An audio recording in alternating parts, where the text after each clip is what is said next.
Hi friends, mini jungle world కు స్వాగతం.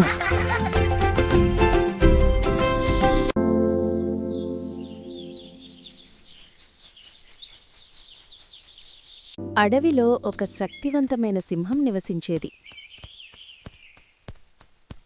ఒకరోజు సింహం బాగా తిని చెట్టు కింద నిద్రపోతుండగా ఒక ఎలుక అక్కడికి వచ్చి, ఆహా, సింహం జుట్టు విప్పి ఎంత బాగుంది, ఆడుకుంటే భలే ఉంటుంది. ఒక్కసారిగా లేచి ఎలుకను తన పెద్ద పంజాలతో పట్టుకుంది.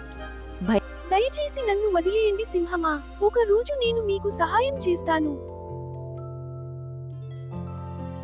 నువ్వు చిన్నదానివి, నాకేం సహాయం చేస్తావు? అయినా ఈరోజు నేను ఫుల్గా తిన్నాను కాబట్టి దయతో నిన్ను వదిలేస్తాను. ఎలుక మాటలు విని సింహం నవ్వింది.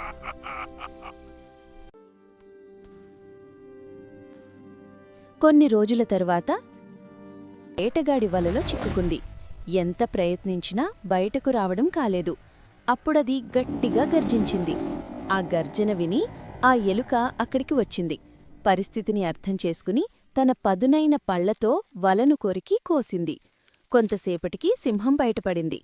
సింహం ఆనందంతో, చిన్నదైనా నీ సహాయం ఎంతో గొప్పది. నిన్ను చిన్నగా చూసినందుకు క్షమించు అని చెప్పింది. నీతి: చిన్నవారిని తక్కువగా చూడకూడదు. ఎవరు ఎప్పుడు సహాయం చేస్తారో చెప్పలేము.